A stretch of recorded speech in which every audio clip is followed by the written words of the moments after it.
অক্সফোর্ডের AstraZeneca এবং AstraZeneca করোনার vaccine পেতে ভারতের সিরাম ইনস্টিটিউট এবং দেশের বেক্সিমকো ফার্মার সাথে সমঝোতা চুক্তি করেছে স্বাস্থ্য পরিবার কল্পনা মন্ত্রণালয় এবং প্রথম পর্যায়ে পাওয়া যাবে ৩ কোটি ভ্যাকসিন। কিন্তু কবে আসবে এই ভ্যাকসিন আসার প্রক্রিয়া কিভাবে প্রয়োগ করা হবে, কারা অগ্রাধিকার পাবেন, সেই সাথে শীতে করোনার প্রকোপ বাড়তে পারে প্রধানমন্ত্রীর এমন আশঙ্কা থেকে তিনি সুনির্দিষ্ট কিছু নির্দেশনা দিয়েছেন সম্প্রতি। কিভাবে সেসব নির্দেশনার বাস্তবায়ন হবে, সার্বিকভাবে করোনার দ্বিতীয় ঢেউ মোকাবেলার প্রস্তুতি কেমন, কতদূর, এসব নিয়ে আলোচনায় রাজকাহনে আপনাদের সাথে আছি আমি শারমিন চৌধুরী।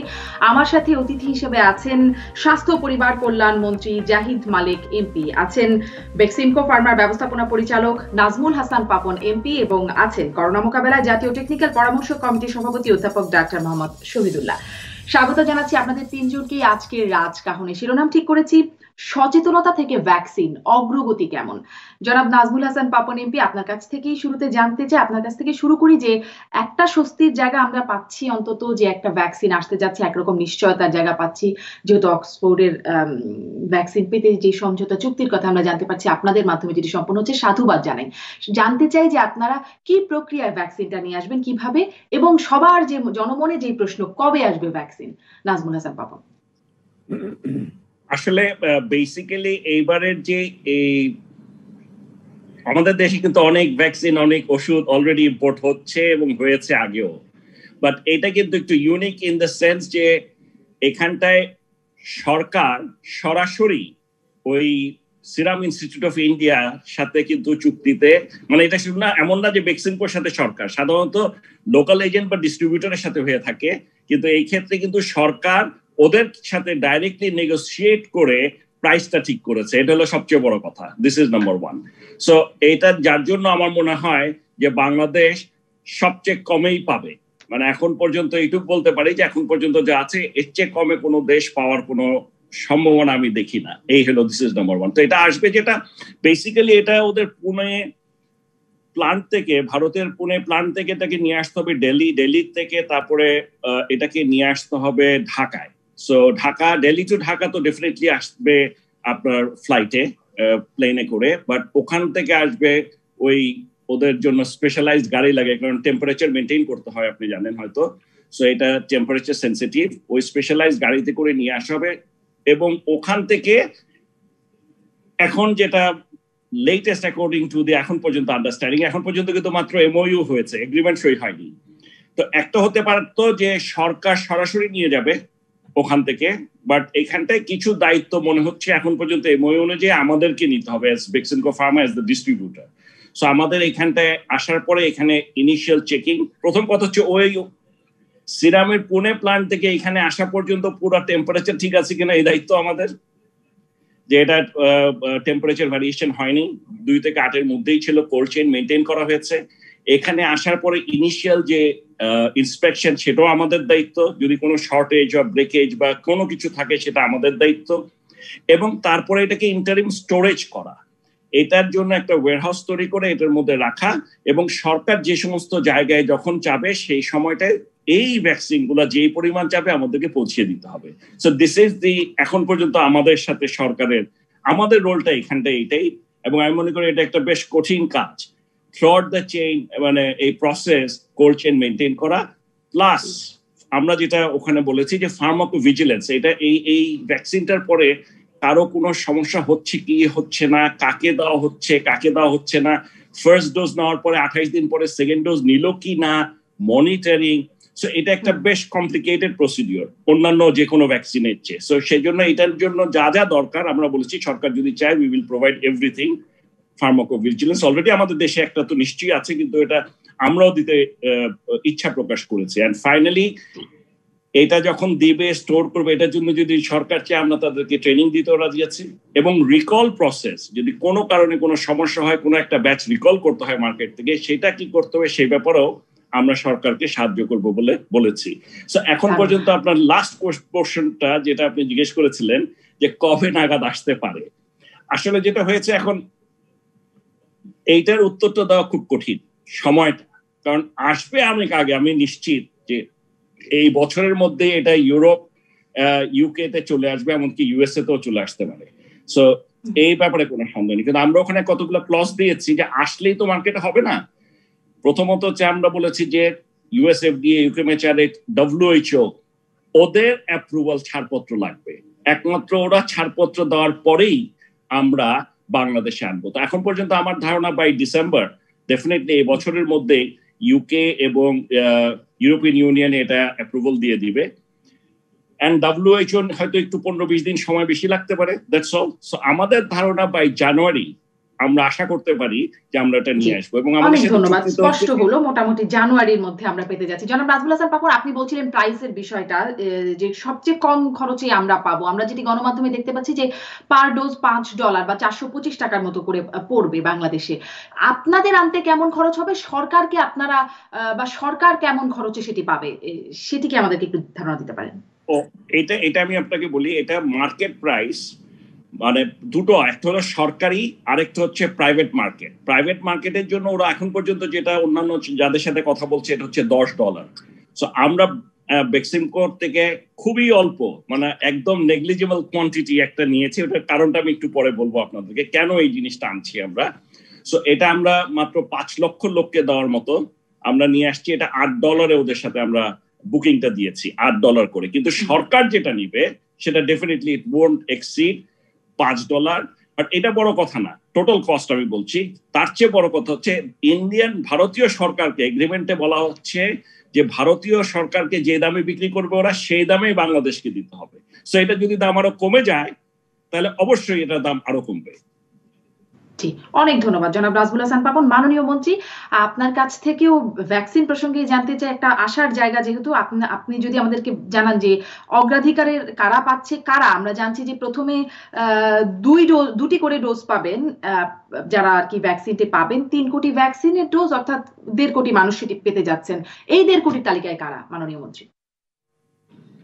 জি, ধন্যবাদ আপনাকে। আমি আমাদের মাননীয় সংসদ সদস্য পাপন সাহেবের সাথে মিলিয়ে আরেকটু আমি বলতে চাই যে এখানে আমরা 3 কোটি ডোজ এখন আনছি, বিকজ 3 কোটি ডোজই আমাদেরকে এখন দেওয়া হবে এবং এটা 2 মাস, প্রতি মাসে 50 লক্ষ ডোজ দেওয়া হবে।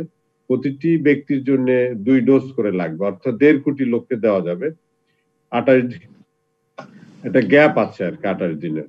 আমাদের শুধু এই বিদেশ থেকে আনতে, সেরাম ইনস্টিটিউট থেকে আনতেই আমাদের খরচ এখন আছে এফওবি বা আমাদের পর্যন্ত, এফওবি না, আমাদের স্টোর পর্যন্ত তো $5 যেটা আমরা করেছি। বাট এটাই না, এখানে লোকাল আবার বেশ কিছু খরচ আছে, সেটাও ধরতে হবে। এটার লোকাল ট্রান্সপোর্ট, এটা স্টোরেজ করা, এটার জন্য ম্যান পাওয়ার লাগবে, এটার জন্য সিরিঞ্জ লাগবে, এটাকে রাখার জন্য কোল্ড চেইনের ব্যবস্থা করতে হবে। অনেক কিছু এই বিষয়ে আরো কিছু ইনভলভমেন্ট আছে এবং সেই ইনভলভমেন্টের ব্যবস্থা আমরা ইতিমধ্যেই হাতে নিয়েছি এবং সময় মতো এটাও আমরা ইনশাল্লাহ আমাদের হাতে থাকবে। এবং যে প্রশ্নটি আপনি করেছেন যে কারা পাবে, বাংলাদেশ সরকারের নীতি হলো বাংলাদেশের প্রত্যেকটি ব্যক্তির জন্যই ভ্যাকসিন দেওয়া, অ্যাভেলেবল করে দেওয়া প্রতিটি মানুষের জন্য। সময় লাগবে, সেটা একদিনে পারবে না। ভ্যাকসিন যারা প্রডিউস করবে তারাও দিতে পারবে না, বাট পলিসি আমাদের এইটা। এখন যেটা প্রাথমিক পর্যায়ে যেটা আসবে, সেখানে আমাদের কথা আছে WHO এর গাইডলাইন অনুযায়ী দিতে হবে। WHO এর একটা গাইডলাইন আছে, আমাদেরও নিজস্ব প্রেফারেন্স আছে। সেটা হলো যে ফ্রন্টলাইন ওয়ার্কার, অর্থাৎ আমাদের প্রথমেই পাবে যারা ডাক্তার আছে, নার্স আছে, যারা রুগী আছে, যারা বয়স্ক আছে, এই ধরনের যারা আছেন তাদেরকে আমাদেরকে আগে দিতে হবে। এবং যারা বয়স্ক আছে, more vulnerable people of the society, তাদেরকে আমাদেরকে আগে দিতে হবে। তো এই ধরনের একটি পলিসি আছে এবং মাননীয় প্রধানমন্ত্রীও এই বিষয়টি উনি জানেন, উনিও আমাদেরকে পরামর্শ দিয়ে থাকেন, নির্দেশনা দিয়ে থাকেন। এবং আশা করি যে এই লিস্টটা আরো লোক যাদের প্রয়োজন হবে, যেমন ধরেন যারা সামনে কাজ করে, যে পুলিশের লোকরা যারা বেশি এক্সপোজড হয়েছে, মৃত্যুবরণ করেছে, এবং এই ধরনের যারা কাজে আছেন লিপ্ত, আমাদের এই বাইরেও যারা স্বাস্থ্য মন্ত্রণালয় বাইরেও যারা আছেন, অন্যান্য মন্ত্রণালয় যারা ফ্রন্টলাইন ওয়ার্কার আছেন, যেমন সাংবাদিকরা আছে, তারাও পাবেন, কারণ তারাও তো সব জায়গায় যেতে হয়, এক্সপোজড হয়, আক্রান্ত হয়। এই গ্রুপটা অনেকে আক্রান্ত হয়েছে, মৃত্যুবরণ করেছে, কাজে তাদেরকে আমরা প্রেফারেন্সে নিয়ে আসবো। এবং মূল কথা হলো যাদেরই এটা বেশি প্রয়োজন দেখা দিবে, তাদের ক্ষেত্রে আমাদের বেশি প্রাধান্য থাকবে। জি, মাননীয় মন্ত্রী, তার মানে তালিকাটা এখনো প্রস্তুত হচ্ছে, যদি আমি ভুল না করি, শুদ্ধ করে দেবেন যদি ভুল হয়। সাথে সাথে এটাও একটু জানতে চাই যে খরচের কথা আপনি বলছিলেন, এই খরচটা কি যারা ভ্যাকসিন নিচ্ছেন তাদের কাছ থেকে নেওয়া হবে নাকি এটি সরকারই দেবে মাননীয় মন্ত্রী? আপনারা জানেন বাংলাদেশে এখনো তো আমরা লক্ষ লক্ষ লোককে প্রত্যেক বছরই ভ্যাকসিন দিয়ে থাকি আমাদের দেশে, এবং সেটা কিন্তু খরচা সরকারই বহন করে। এখন পর্যন্ত আমাদের এইটাই নীতি যে সরকারই বহন করবে। মেবি যে সরকার কিছু চার্জ হয়তো যদি লাগে, কারণ হাসপাতালে গেলে, যেমন আমাদের দেশের হাসপাতাল তো ফ্রি চিকিৎসা, তারপরেও কিছু আমরা সার্ভিস চার্জ নিয়ে থাকি। এই ক্ষেত্রেও আমরা আমাদের ভ্যাকসিন দেওয়ার বিষয়টি ফ্রি থাকবে, কিছু সার্ভিস চার্জ হয়তোবা সরকার আরোপ করতেও পারে, বাট এই বিষয়টি এখনো চূড়ান্ত হয়নি। জি, অনেক ধন্যবাদ মাননীয় মন্ত্রী। আপনার কাছে নিশ্চয়ই আবারও আসবো। ডাক্তার মোহাম্মদ শহীদুল্লাহ, আপনার ডিভাইসটি যদি মিউট করা থাকে একটু আনমিউট করে নিয়ে যদি আমাদের সাথে কথা বলেন যে আপনি আসলে এই ভ্যাকসিন আসছে, একজন চিকিৎসক বিশেষজ্ঞ হিসেবে আপনি কতটা আশাবাদী হতে পারছেন, এবং একবার ভ্যাকসিন নিলে মানে 2টি ডোজ নিলে আর হবে না এরকম একটা আশ্বস্ত কি হওয়া যাচ্ছে কিনা, এবং এই ভ্যাকসিনের কার্যকারিতা কতদিন থাকবে, সেটাও যদি আপনার মানে একটা বিশেষজ্ঞ মতামত দেন যে এটি কি আর কখনো নিতে হবে না নাকি একটা নির্দিষ্ট সময়সীমা পর্যন্ত কার্যকর থাকবে। ডাক্তার মোহাম্মদ শহীদুল্লাহ। অনেক অনেক ধন্যবাদ। প্রথম যে প্রশ্নটা 3টা ভাগে প্রশ্ন করেছেন আপনি। প্রথমটি হলো যে আমি কতটুকু আশাবাদী। আমি অনেক আশাবাদী এই জন্যে যে এই ভ্যাকসিন আনার ব্যাপারে সরকার মুনশিয়ানা দেখিয়েছে। কারণ আপনারা দেখবেন গত 3 মাস ধরেই সরকার বলে আসছিল, বিশেষ করে স্বাস্থ্য মন্ত্রণালয়, যে আমরা সারা পৃথিবীর যারা ভ্যাকসিন প্রডিউস করছে তাদের সাথে যোগাযোগ আছে, খোঁজ খবর নিচ্ছি, কোনটা ভালো কোনটা মন্দ, WHO প্রি কোয়ালিফাইড কিনা, এই ব্যাপারে সরকার সবসময় স্বাস্থ্য মন্ত্রণালয় তৎপর ছিল। এবং আমি ব্যক্তিগতভাবে যেহেতু জাতীয় পরামর্শ কমিটির সাথে সম্পৃক্ত, আমরাও সরকারের সাথে এই ব্যাপারে বহুবার আলোচনা করেছি, এবং আমি সবসময় গণমাধ্যমে বলেছি যে এই পার্টিকুলার ভ্যাকসিন আনার ব্যাপারে আমরা অনেকটা আশাবাদী এবং আমরা অনেকটা ভালো প্রস্তুতিও নিয়েছি। যার একটি উদাহরণ হলো যে আমরা মানে যেটা অক্সফোর্ডে যে ভ্যাকসিনটা অ্যাস্ট্রাজেনিকা করবে, তার এই কাউন্টার পার্ট হিসেবে ভারত বায়োটেক করবে, আমাদের দেশে আসবে এবং এটা আসবেই। তো এইটা একটা আশাবাদ। দ্বিতীয় প্রশ্ন ছিল আপনার যে এটার কার্যকারিতা কেমন।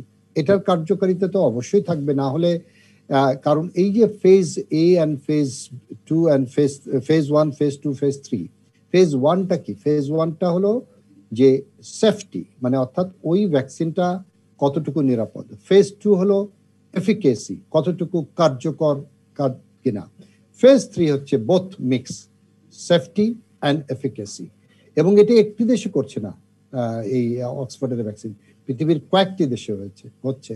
তো যার ফলে এটা কার্যকর হবে। এবং WHO এর প্রথম দিককার যে লিস্টে যে কটা ভ্যাকসিন ছিল তার মধ্যে এই ভ্যাকসিনটা একটি।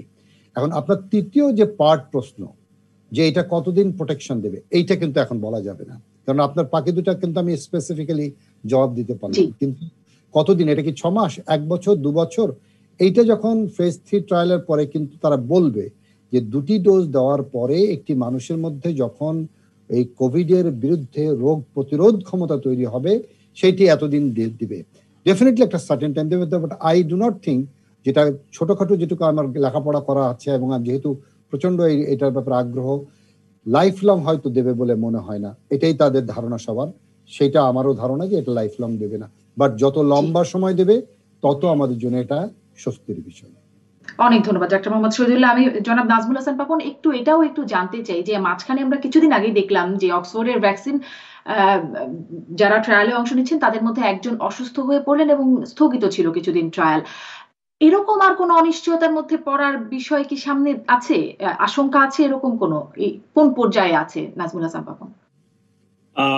আমাদের জানা মতে এখন পর্যন্ত যেটা হয়েছিল ওটা কিন্তু এটা একটা আমি ওই কোম্পানিকে সাধুবাদ জানাই যে আউট অফ মোর দেন 50,000 লোককে দেওয়া হচ্ছে, এর মধ্যে একজনের একটা সাইড এফেক্টের জন্য সাথে সাথে যে ওরা ট্রায়ালটা বন্ধ করে দিল এবং ইন্ডিপেন্ডেন্ট কমিটির মাধ্যমে স্ক্রুটিনি করে ওরা কনফার্ম যখন হয়েছে যে তার যে সাইড এফেক্টটা হয়েছিল সেটার সাথে এই ভ্যাকসিনের কোনো সম্পর্ক নেই, সে অস্টিওপোরোসিসের রোগী ছিল আগের থেকেই, তখনই কিন্তু তারা আবার এটা চালু করে।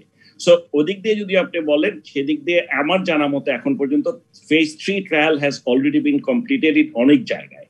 আপনার ইউরোপ, ইউএসএ, ব্রাজিল এসব জায়গায় শেষ, এখন ওরা পর্যালোচনা করছে ভ্যাকসিনটার গুণাগুণ নিয়ে, সো যেটা করতে হয় স্ট্যান্ডার্ড। ভারতে যেটা আছে, ভারতে ট্রায়াল হচ্ছে, ভারতের তো আমার জানা মতে এটা এই মাসের মধ্যে শেষ হয়ে যাবে, ইউএস এরটাও এই মাসের মধ্যে শেষ হয়ে যাবে। So by end of this month আমরা আসলে আরো বেটার পিকচার পাবো যে এটার এফিকেসি, সেফটি যাই আছে না কেন এটা কতদিন থাকবে। আর আপনি যে প্রশ্নটা একটু আগে করেছিলেন শহীদুল্লাহ সাহেবকে, সেটা উনি 100% কারেক্ট। কতদিন থাকবে এটা সময় বলতে পারবে, এটা দেওয়ার পরে 6 মাস গেলে বলতে পারবো যে এখনো যদি থাকে 6 মাস, 1 বছর হলে 1 বছর, মানে এটা আগের থেকে বলাটা খুব কঠিন। কারণ এই ভ্যাকসিন এখন যতগুলাই আসছে, it's unique in the nature যে 8-10 বছরের আগে আসলে মার্কেটে এরকম ভ্যাকসিন আসে না সাধারণত। This is the first time এই 7-8 মাসের মধ্যেই ভ্যাকসিন চলে আসছে। সো এইটার কতটুকু ভালো বা কতদিন থাকবে এটা সময় একমাত্র বলতে পারে। অনেক ধন্যবাদ জনাব নাজমুল হাসান পাপন। মাননীয় মন্ত্রী, এই বিষয়টা একটু জানতে চাই যে এখনো অনিশ্চয়তা নেই বলেই ধারণা করা হচ্ছে, তবুও যদি আপনিও বলেছিলেন যেমনটি যে যেই ভ্যাকসিনই আগে অনুমোদিত হবে আমাদের আনতে বিলম্ব হবে না, যদি অন্য কোনো ভ্যাকসিন এর আগে চলে আসে, যেমন আমরা জানছিলাম যে মডার্নার ভ্যাকসিন, মডার্নার প্রধান নির্বাহী কর্মকর্তা স্টিফেন ব্যান্সেল বলছিলেন যে সম্ভাব্য 25 তারিখ, নভেম্বরের 25 তারিখের পরেই চলে আসবে যুক্তরাষ্ট্রে। যদি এরকম অন্য কোনো ভ্যাকসিন আসে বা সেটা কি পাবার জন্য আমাদের প্রস্তুতি আছে, যদি আগে আসে সেটি আগে পাবার জন্য? আপনি বলেছিলেন সরকারের আলোচনা চলছে, মাননীয় মন্ত্রী।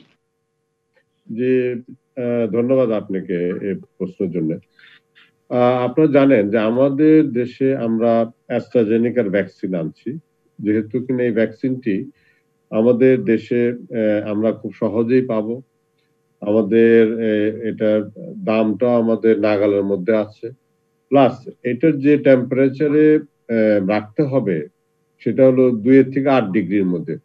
এটা খুব গুরুত্বপূর্ণ, কারণ এই টেম্পারেচারে আমরা আমাদের অন্যান্য যে ভ্যাকসিন বাংলাদেশে দিয়ে আসছে সেই ভ্যাকসিন গুলোও 2 থেকে 8 ডিগ্রির মধ্যেই ক্যারি করে রাখার যে কোল্ড চেনে।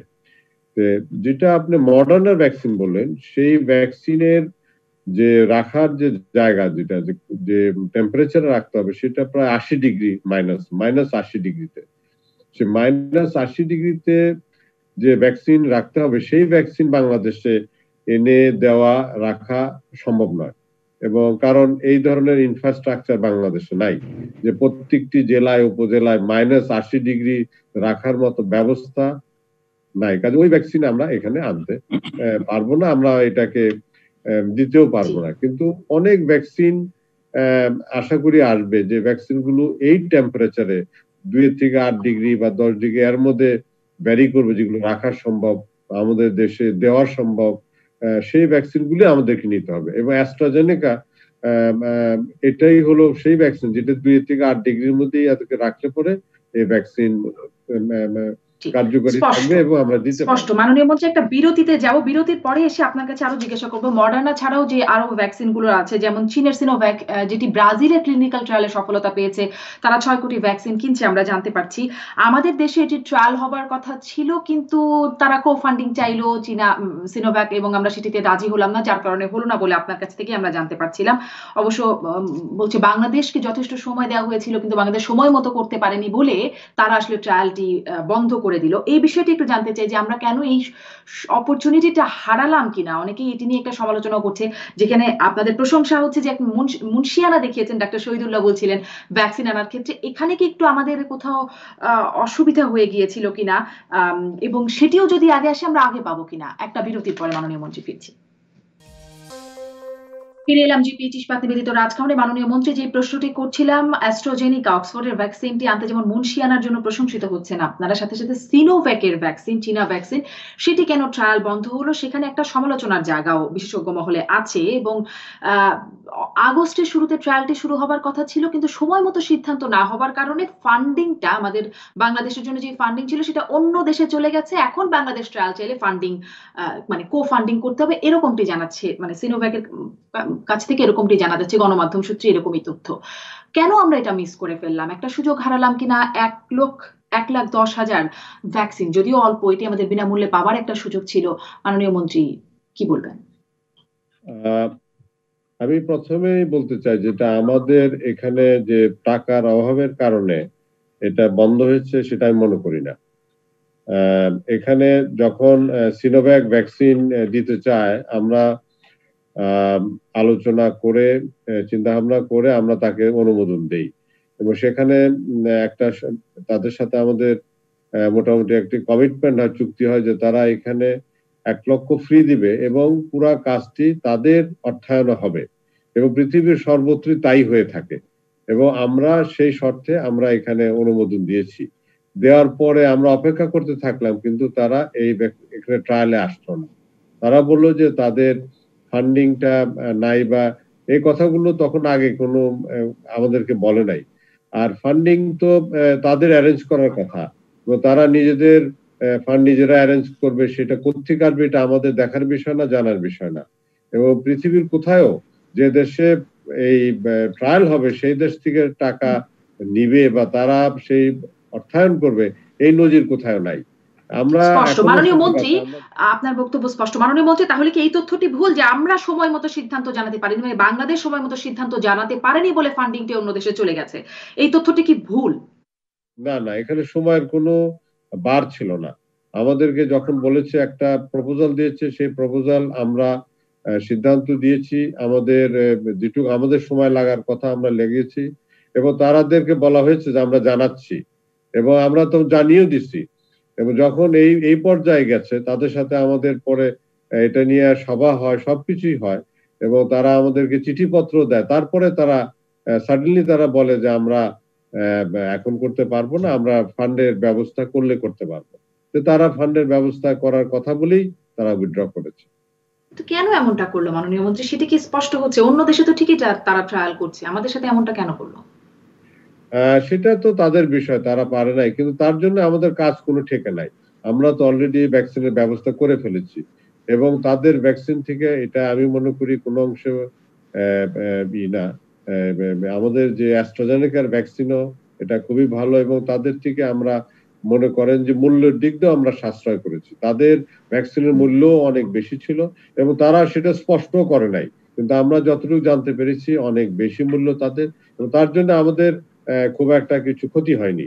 আমরা তো অল্টারনেটিভ। মাননীয় মন্ত্রী, পরের আরেকটা প্রশ্ন একটু যেতে চাই, যে যেহেতু ভ্যাকসিন আসার আগে সচেতনতাই একমাত্র আমাদের নির্ভরতা, এবং তারপরেও হয়তো সচেতনতার উপরে অনেকদিন ধরে আমাদের থাকতে হবে। মাননীয় প্রধানমন্ত্রী যে নির্দেশনাগুলো দিচ্ছেন, যেমন বিমানবন্দর থেকে যারা প্রবেশ করবেন, দেশে ফিরছেন, তাদের সবাইকে করোনা পরীক্ষা করে দেশে ঢোকাতে হবে এবং তাদের কোয়ারেন্টাইন নিশ্চিত করতে হবে, এরকম একটা নির্দেশনা, যে তাদের কোয়ারেন্টাইন নিশ্চিতের বিষয়টা প্রথম দফায় যখন করোনার শুরুটা হলো তখনও একটা ছিল, কোথায় সেখানেও একটু মানে থাকতে চাননি ইতালি ফেরতদের সাথে সমস্যা হয়েছে। আশকোনা ক্যাম্পে আমরা দেখেছি কোয়ারেন্টাইন নিশ্চিত করতে একটা অসুবিধা হয়ে গিয়েছিল। এবারে আসলে এই পরীক্ষাটা, করোনার পরীক্ষা এবং কোয়ারেন্টাইন নিশ্চিত করার প্রক্রিয়াটা কিরকম হবে, সেটির প্রস্তুতি কেমন মাননীয় মন্ত্রী? আমাদের খুব ভালো প্রস্তুতি আছে। আমাদের মাত্র একটা ল্যাব ছিল, এখন 110টারও বেশি ল্যাব আছে। কাজে পরীক্ষা করার সক্ষমতা আমাদের অনেক বৃদ্ধি পেয়েছে, এবং আমরা সবসময় পরীক্ষা করার জন্য আহ্বান করে আসছি, কিন্তু আমরা দেখলাম যে মানুষই পরীক্ষা করতে চায় না। কারণ আমাদের দেশে করোনার মৃত্যুর হার আমাদের পপুলেশনের ঘনত্বের তুলনায়, পপুলেশন সাইজের তুলনায় পৃথিবীতে থেকে সবচেয়ে কম মৃত্যুর হার, এটা আমরা বলতে পারি, এবং সবচেয়ে বেশি সুস্থতার হার। কাজে মানুষে খুব আশ্বস্ত হয়ে গেছে। কাজে একটু আমি বলতে পারি যে ওভার কনফিডেন্স মানুষের, সেই জন্য তারা পরীক্ষাও সেভাবে করতে চায় না। এবং আমাদের হাসপাতালের ব্যবস্থা আগে যেভাবে ছিল তার থেকে আরো বেশি ভালো ব্যবস্থায় আছে। ডাক্তাররা ট্রেন, আমাদের সেন্ট্রাল অক্সিজেন লাইন আগে ছিল না, 2-4টা হাসপাতালে ছিল, এখন প্রায় সব হাসপাতালে ব্যবস্থা রয়েছে। আমাদের দ্বিতীয় ওয়েভের কথা যেটা বললেন, যে দ্বিতীয় ওয়েভ মাননীয় প্রধানমন্ত্রী আশঙ্কা করেছে, কারণ ইতিমধ্যে ইউরোপ আমেরিকাতে দ্বিতীয় ওয়েভ শুরু হয়ে গেছে, যথেষ্ট সংখ্যায় লোক মৃত্যুবরণ করছে, আক্রান্ত হচ্ছে। সেই দিকে ই করলে পরে আমাদের দেশের মৃত্যুর হার বরঞ্চ কমে গেছে। আমাদের 15 থেকে 20 জন 25 জনের মধ্যে ভ্যারি করছে, যদিও আমরা চাই না। নিঃসন্দেহে একটা স্বস্তির জায়গা। মাননীয় মন্ত্রী, আপনার কাছে আবারও আসছি। ডাক্তার মোহাম্মদ শহীদুল্লাহ, আপনার কাছ থেকে একটু জানতে চাই যে ল্যাবের সংখ্যা তো বেড়েছে, কিন্তু বিমানবন্দর থেকে যারা ঢুকবেন, মাননীয় মন্ত্রী বলছেন যে ল্যাবের সংখ্যা আগে যা ছিল তার থেকে অনেক বেড়ে গেছে, পরিসংখ্যানটা দিচ্ছিলেন। বিমানবন্দর থেকে যাদেরকে ঢুকানো হবে তাদের পরীক্ষাটার আসলে প্রক্রিয়াটা কিরকম হবে? সেই সব ল্যাবে পরীক্ষা করালে কি আসলে সেই উদ্দেশ্যটা সফল হবে? ডাক্তার শহীদুল্লাহ দেখুন, এটা খুব ইম্পর্টেন্ট যে আমরা যেটা সবসময় বলে আসছিলাম, এবং সরকার এটা সাথে শুধু স্বাস্থ্য মন্ত্রণালয় না, এখানে বিমান পর্যটন মন্ত্রণালয় এবং পররাষ্ট্র মন্ত্রণালয় মিলে একটি যে পোর্ট অফ এন্ট্রিতে যে লোকগুলো আসবে তাদের পরীক্ষার যে ব্যবস্থাটা, এবং এইখানে খুব স্ট্রিক্টলি যেটা ফলো করতে সরকার সিদ্ধান্ত নিয়েছে সেটি হলো যে আগত যাত্রী তাকে কোভিড সনদ দেখাতে হবে, কোভিড নেগেটিভ। যদি নেগেটিভ হয় তাহলে তখন বাড়ি যেতে পারবেন, কিন্তু যদি নেগেটিভ না হয় তাকে কিন্তু বাড়িতে যেতে দেওয়া হচ্ছে না। আমি রিসেন্টলি নাম বলছি না, 2টা রিকোয়েস্ট আসে। আমার এক আত্মীয় ঢাকা এয়ারপোর্টে কোভিড সনদ দেখাতে পারে নাই, আমাকে ফোন করলো যে তাকে কি বাসায় পাঠানো যাবে কিনা। আমি বললাম যে সরি, এটা সরকারের এই আদেশের সাথে আমি কমপ্লাই করতে চাই। আরেকজন বিমানেরই একজন পরিচালনা পরিষদের সদস্য, সেটাও আমি নাম বললাম না, তাকে ওই রকম আটকে দেওয়া হয়েছিল যে সনদ আনতে পারেনি। তখন তাদেরকে ওইখানে ওই টেস্ট করানোর সুযোগ দেওয়া হয়েছে। টেস্টে যখন তারা করার পরে নেগেটিভ হলে আমরা বলেছি বাড়ি যেতে পারবে, নেগেটিভ না হলে যদি কোনো কারণে পজিটিভ হয় তাহলে সরকার এইবার ইনস্টিটিউশনাল যে কোয়ারেন্টাইন সেটার ব্যবস্থা করেছে, এবং সেটা সুব্যবস্থাপনাই বলবো। সো আমি মনে করি যে এইটা যদি আমরা ধরে রাখতে পারি, কারণ আমাদের ইন্টারন্যাশনাল ফ্লাইট গুলো এটা চলতে থাকবে, কিন্তু আমরা চাই very strictly whoever comes, what ever is the status, তার যেরকমই হোক না কেন তাকে কোভিড সনদ আনতে হবে। আর কোভিড সনদ যদি না আনতে পারে, ডাক্তার শহীদুল্লাহ আপনি বলছিলেন ওইখানেই পরীক্ষা করে তারপরে নেগেটিভ হবার পরে তাদেরকে ফেরত পাঠানোর জায়গা ওইখানে, মানে কি বিমানবন্দরেই পরীক্ষাটা হবে?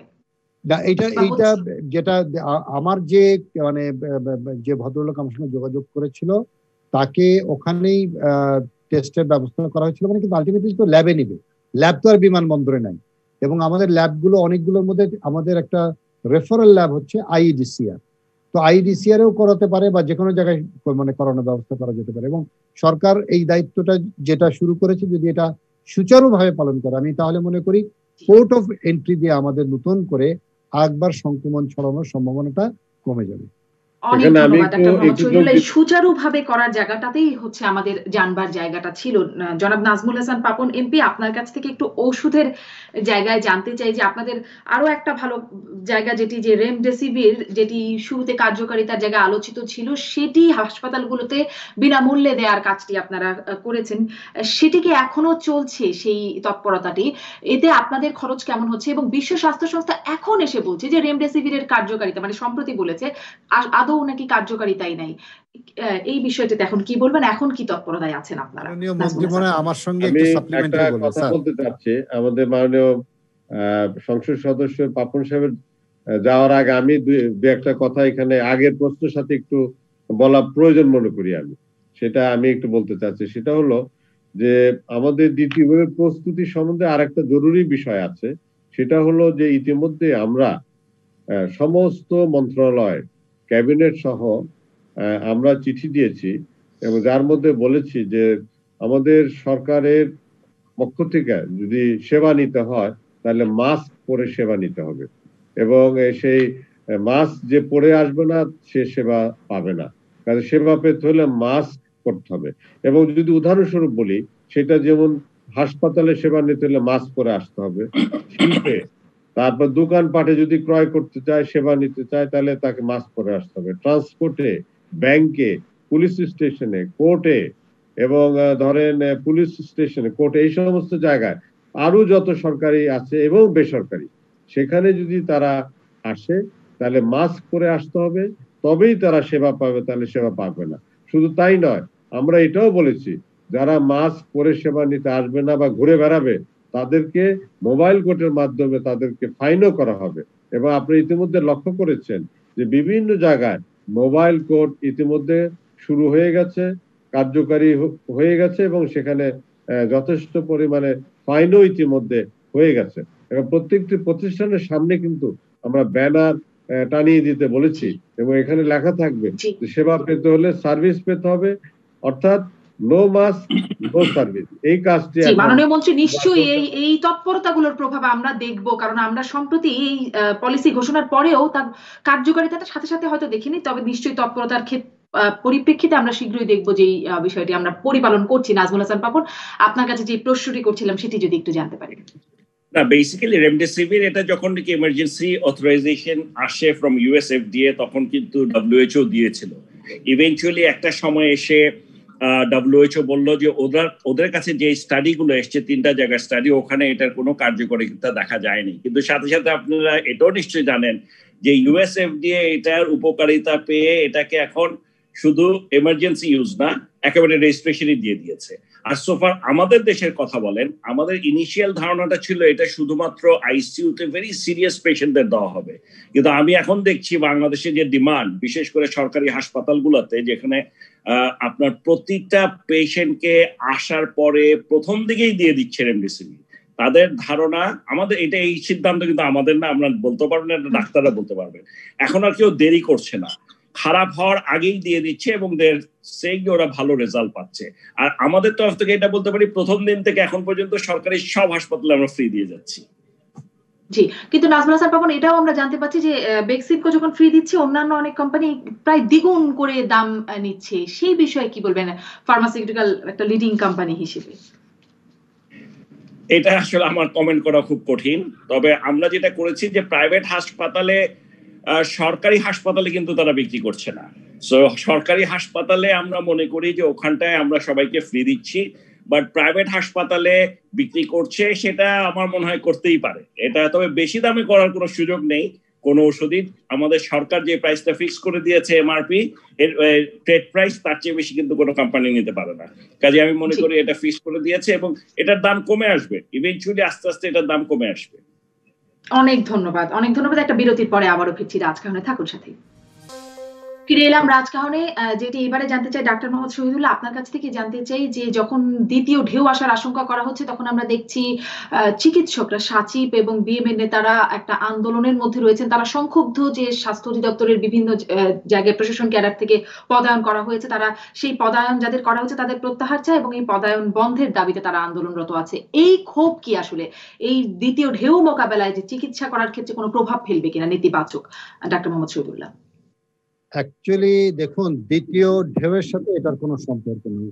দ্বিতীয় ঢেউ যেটা, সেটা হলো যে আমি মনে করি যে বাংলাদেশে দ্বিতীয় ঢেউ কি আসবে কিনা, কারণটা হলো যে আমরা এটা ভয় পেয়েছি ইউরোপ এবং আমেরিকাকে দেখে। আমাদের দেশের শীতটা কিন্তু লেটে আসে।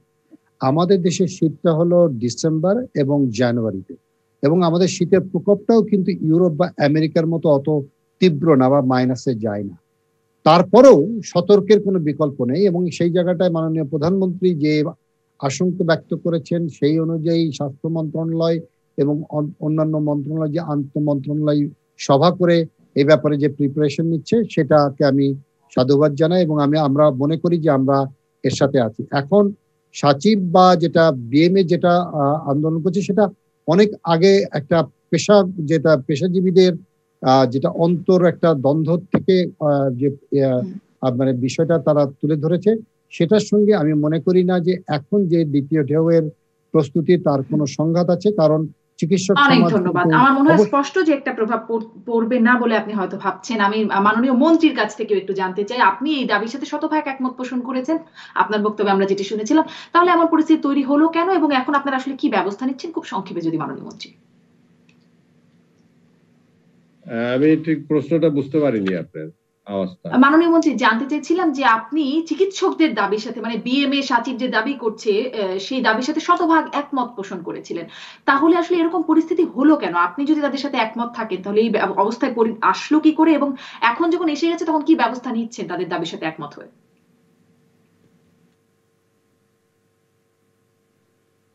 এখানে যে চিকিৎসকদের যে দাবিটা আছে, সে দাবি যেখানে যে দাবিটাও ফুলফিল করার মতো, সেটা তো আমরা অবশ্যই দেখব, এবং আমরা তাদের সাথে আলোচনা করেই সমস্ত দাবি আমরা সমাধান করার চেষ্টা করি এবং করেও যাচ্ছি। আমাদের দেশের চিকিৎসকরা যথেষ্ট, তারা এখানে পরিশ্রম করছে, তাদের অনেক ত্যাগ, তারা এই করোনার সময় অনেক কাজ করেছে এবং প্রায় 100-রও বেশি চিকিৎসক মৃত্যুবরণ করেছে এবং নার্সরা মৃত্যুবরণ করেছে। কাজেই তাদের প্রতি আমাদের অনেক শ্রদ্ধা, এবং আশা করি তারা তাদের ডিউটি যে পালন করছে, তারা সেই পালন তারা করে যাবে এবং এতে আমাদের কার্যক্রমে কোনো রকম সমস্যা হবে না।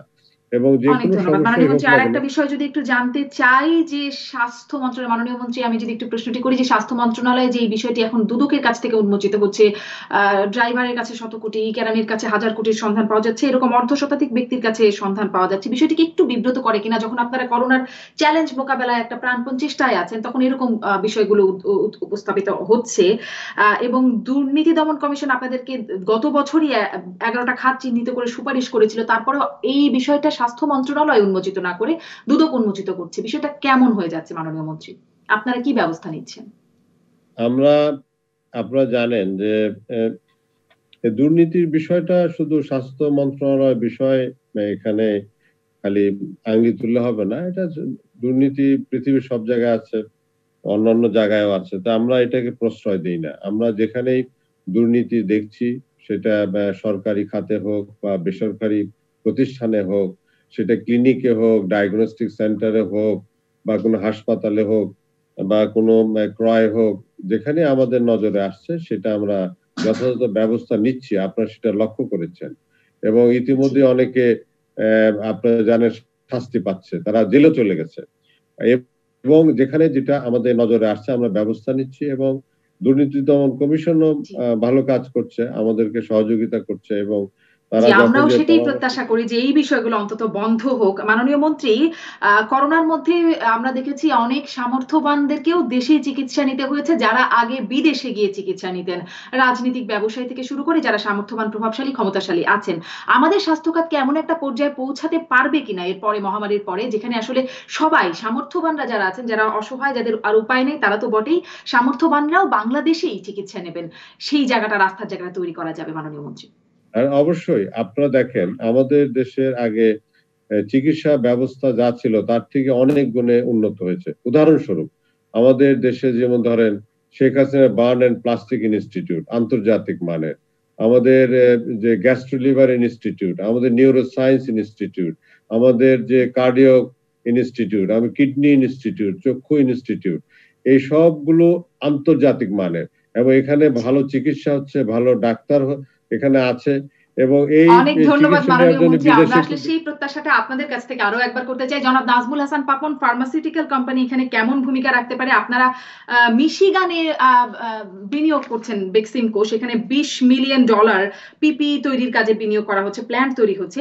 বাংলাদেশে কেন পুরোটা বিনিয়োগ হচ্ছে না, সেটিও যদি একটু ছোট্ট করে বলেন। না, এখানটায় বেসিক্যালি যেটা হয়েছে যে প্রথমে কিন্তু আমরা বাংলাদেশ থেকে এখনো এক্সপোর্ট করছি ইউএসএ তে। সো এটা হলো প্রথম কথা। বাট ডিমান্ড এত বেশি, ওরা মনে করছে যে ওখানেও একটা যদি প্ল্যান করা হয় তাহলে এটার ডিমান্ডটা মিট করা সম্ভব হবে। আমাদের এখানকার যে এক্সিস্টিং প্ল্যান, সেটার থেকে পুরো ডিমান্ডটা এই মুহূর্তে মিট করাটা কঠিন হবে। So this is number one. এটা অবশ্য আমার সাথে সম্পৃক্ত সরাসরি না, ওটা টেক্সটাইল। সো আর ফার্মাসিউটিক্যালস কোম্পানিগুলোর ব্যাপারে বলবো যে আমি মনে করি যে আপনারা এই কোভিড সিচুয়েশনটা শুরু হওয়ার পরে, করোনা ভাইরাস আসার পর থেকে দেখেছেন যে বেক্সিমকো ফার্মা পিপি দিয়েছে ফ্রি ডাক্তারদেরকে, যখন সবচেয়ে বেশি ক্রাইসিস ছিল। সবচেয়ে ভালো পিপি গুলো এনে দেওয়ার চেষ্টা করেছি ডাক্তারদের মাঝে। আমরা সারা দেশে আমরা রেমডেসিভিরের মতো ওষুধ এনে বিনামূল্যে সরকারি হাসপাতালগুলোতে দিচ্ছি। বেসিক মেসেজটা একটাই, সব সময় ব্যবসা না, অনেক সময় অনেক পরিস্থিতি থাকে যখন অনেক ধন্যবাদ জনাব নাজমুল হাসান পাপন, ঠিক এরকমটাই আপনাদের কাছে প্রত্যাশা করে যাব। অনেক ধন্যবাদ মাননীয় মন্ত্রী, ধন্যবাদ ডাক্তার মোহাম্মদ শহীদুল্লাহ, আপনাদের তিনজনকে বিদায় নিচ্ছি রাজকাহন থেকে।